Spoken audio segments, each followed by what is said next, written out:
When Rob Marshall's Into the Woods was released in 2014, media coverage quickly turned towards Meryl Streep, who stated that in the year that she had turned 40, she received 3 separate offers to play a witch, offers which she felt to be emblematic of what Hollywood thought of women who pass a certain age. That women above the age of 40 were, first, to be cast in a narrow set of very specific roles, and that, second, such casting practices did not befall men the same way. These age-conscious casting practices echo the popular adage that men age like fine wine, in the sense that they improve with age, while women's aging is more likened to cheese, in the sense that aging is only good to a degree before the mold sets in. And they would, well, then of course need to be cast aside. Moreover, such practices are part and parcel of a wider trend in the entertainment industry, whereby women are obligated to entertain with their appearance and thus become less successful as they age. Both Streep's remarks, as well as this wider trend in the entertainment industry, highlight and emphasize what Susan Sontag called the double standard of aging, a pattern that allows men to age without penalty in several ways that women are not allowed to. Women's appearances and their youth are a priced commodity that loses value with age. When the physical signs of youth are no longer visible, the older woman is rendered invisible also. Whereas men are allowed to look old as long as they are seen to act young. While cultural gerontologists have noted that both men and women face the impetus to age successfully, women are by comparison not only more likely to be targeted by anti-aging products such as creams, pills and potions, which are increasingly sold as a means of staving off the sort of dreaded prospect of aging in order to look youthful, which serves as an implicit standard of goodness, attractiveness and, most importantly, health. Paradoxically, as Kathleen Woodward notes, in our mass-mediated society, age and gender structure each other in a complex set of feedback loops, conspiring to render the older female body paradoxically both hypervisible and completely invisible. And this invisibility seemingly runs counter to current demographics, which show that older women outnumber men of the same age. Moreover, demographics and research show that women have slightly higher life expectancies than men. The gender-based differences that arise in later life might transcend the entertainment industry and anti-aging industry. However, both entertainment and anti-aging influence the experiences of aging of older female adults. Not only do both propagate the image of a lean and angular woman, they moreover promote the imagery of war with the body. One is exhorted to do battle with growing old, or to fight to defy the signs of aging with multiple creams, therapies, and surgical interventions. As such, women's bodies, and studies have shown that it is indeed women who are the main targeted audience of these messages, are policed far more strictly if they are seen to not conform to these images, or if they are perceived to be unwilling to engage in such practices. In a way, such an image speaks for the visibility of the older woman. After all, mustn't a woman be perceivable in order to be a target of social and cultural practices in the first place? But going back to the initial statement given by Streep in the beginning of this video, older women have not just recently emerged from some mysterious, invisible place. Older women have not been absent from popular consciousness. In popular culture, the most well-known image of an older woman would be either that of a witch, or in some folks' beliefs, the old woman as the harbinger of misfortune, epitomized in the saying that if the devil can't come himself, he sends an old woman. In other words, the old woman is a joke in herself, sometimes a walking stereotype who can be forgetful, mean-spirited, intimidating, toxic, embarrassing, over-talkative, unattractive, sexually frustrated, undesirable, paradoxically both sexually predatory and sexually morbid, and inhabiting an often grotesque, excessively aging body. In essence, one could safely assume that older women have been visible. However, the cultural invisibility of older women, which Woodward and others have noted, has less to do with the complete absence of older women. Rather, it refers A, to the narrow framing of older women in negative terms or in regards to youthfulness and attractiveness. B, to the attitudes of researchers and professionals in regards to femininity in general and later life femininity in particular. And C, the absence of diverse portrayals of older women in works of popular culture. Frances McRae, in her work on the politics of the menopause, identified 4 assumptions on femininity that influence our view on postmenopausal women. First, women's potential and function are largely biologically destined. Second, women's worth is determined by looks and by attractiveness. 3, rejection of the female role or of the feminine role will bring physical and emotional havoc, which means not being a mother, not being caring, and so on and so forth. And 4, aging women are useless and repulsive. While the pressures to stay young and attractive in order to retain their cultural capital as women has been explored, later life for older women is a contested and very much conflicting field. The first level of conflict certainly stems from bodily changes in later life, one of which is the menopause. Incidentally, it is this biological process that usually signifies the threshold into older age for most women. However, this threshold is a bit problematic because there is no universally agreed upon date where that happens, but usually it happens between the ages of 45, that is very much premenopausal, and the ages of 55. So in between these 10 years, with the rough age being seen by the NHS, for instance, as being 51 to 55. That is the usual sort of threshold of older age for women. And if we look at men, this threshold into older age usually occurs only with the entrance into retirement, that is 65 in most cases. So we have a very strange difference between men and women because women enter older age much sooner than men do, culturally. Stepping over this threshold has meant not only the loss of reproductive function, but has implicitly been linked to a loss of sexual attraction. Moreover, attitudes towards menopause, nowadays widely regarded as a very normal sign of aging, have equally been rife with conflicting characterizations. Menopause, once regarded as a sign of sin and later neurosis, was discovered to be a deficiency disease, which could, with the onset of synthetic hormones and estrogen replacement therapy, be elevated or even completely avoided, thus enabling women to keep not only young and beautiful, but feminine forever. Indeed, reproduction and femininity have been tied so closely together that an alteration of feminine hormones, such as estrogen, for instance, renders postmenopausal women not only castrates, but may even reduce their humanity. And this is not a joke, by the way.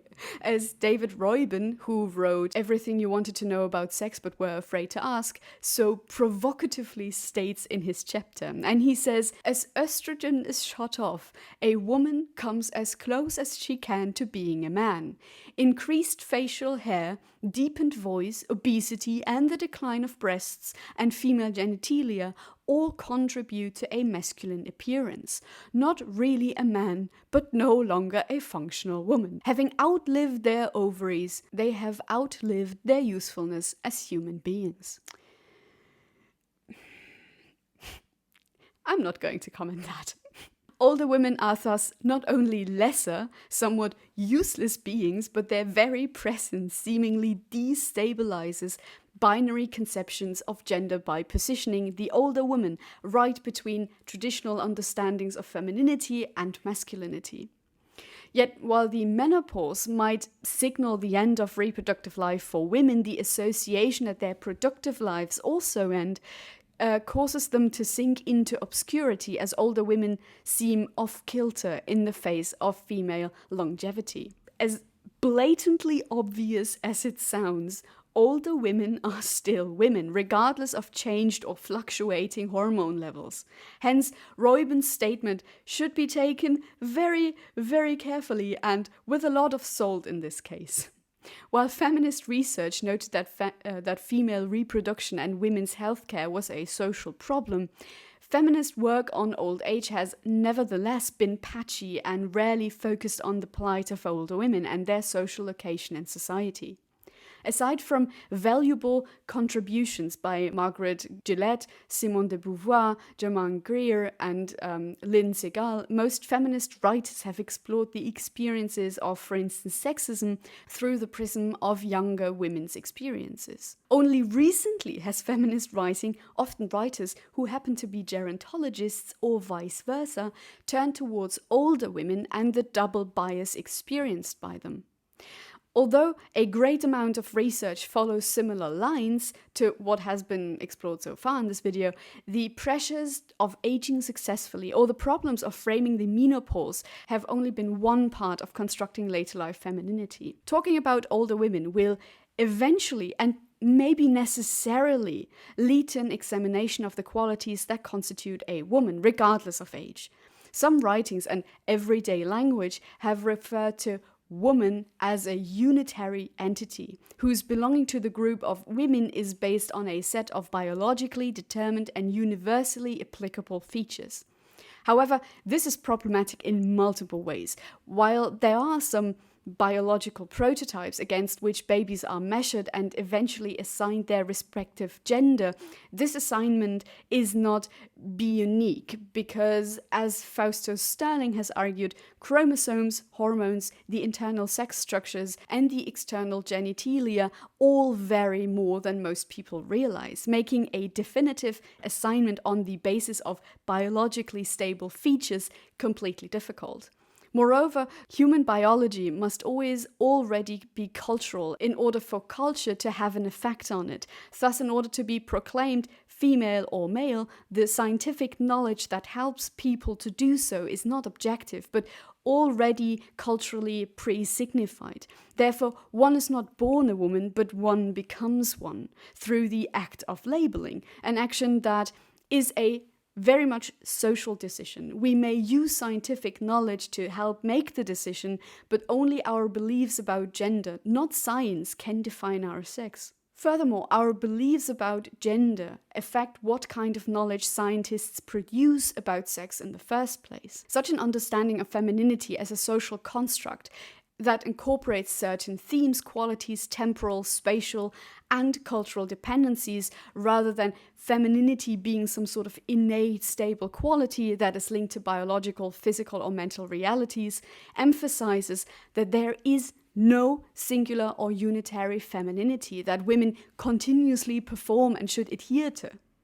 Rather, femininity is constructed through various centers, an embodied identity that is done and thus performative, its script having been learned through primary and secondary socialization. Talking and writing about femininity inevitably raises the specter of the binary construction of women in contrast or in relation to men, a binary in which, as Cixous has argued, femininity is associated with powerlessness. Jennifer Hansen elaborates on this binary and notes that the opposites man and woman are not symmetrical, but clearly hierarchical. Man alone is the paradigmatic, metaphysical concept of human beings, and women are merely inferior instances of this very concept.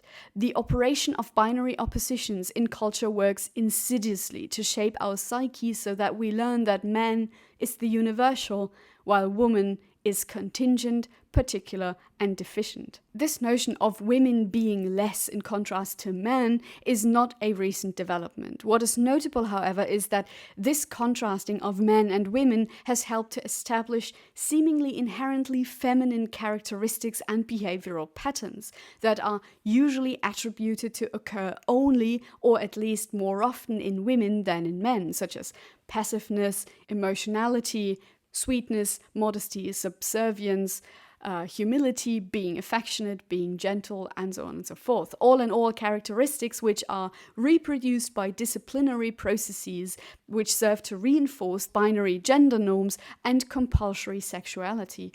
However, many feminists have challenged such a narrow conception of man and woman, arguing that this view naturalizes the binary position of femininity and masculinity. Rather, femininity as well as other embodied gender identities, are an ongoing narrative and performative project, constantly shaped and renegotiated by the processes and relationships through which women conduct their gendered lives.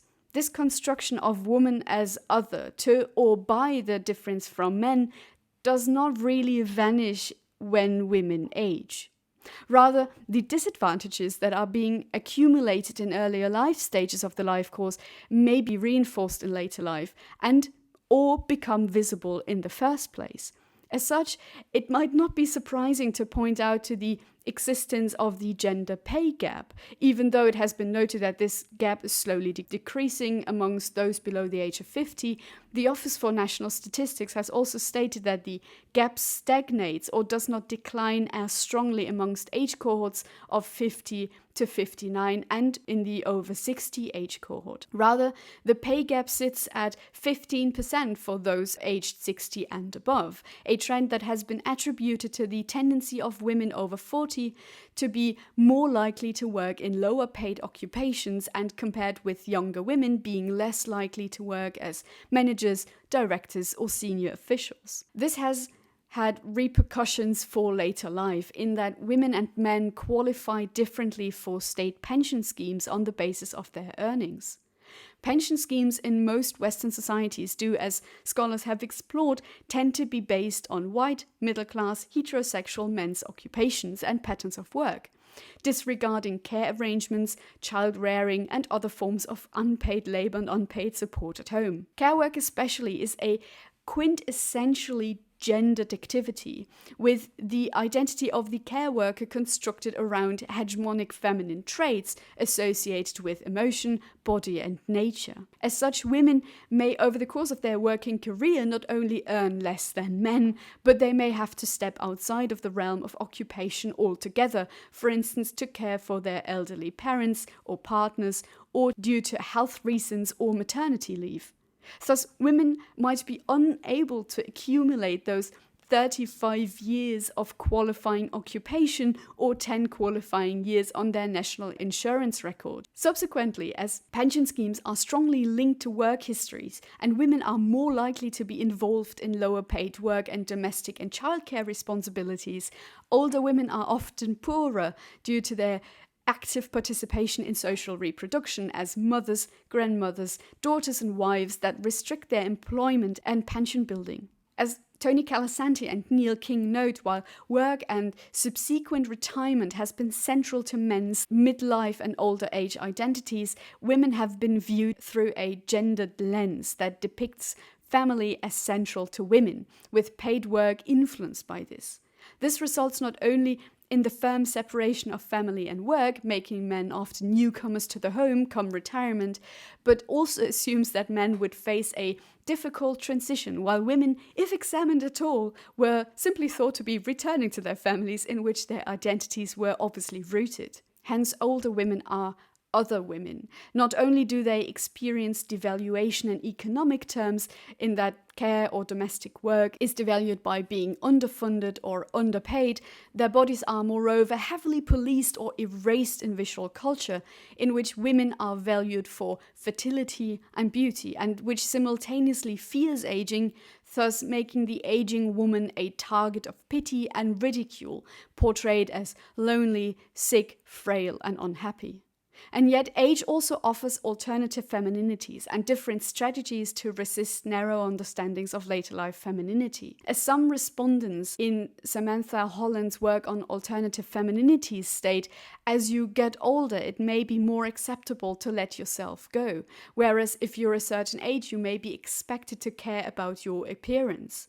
While women still report that wrinkles, grey hair, bodily sagging, or weight gain, for instance, can be sources of bodily dissatisfaction, they also state that weight gain in later life is considered to be normal, leading Tigeman to summarize that in simple terms, with age, women's bodies deteriorate, but it matters less to them. As it has been hopefully succinctly explored in the brief discussion on the menopause, this process of aging signifies a transitional phase for women.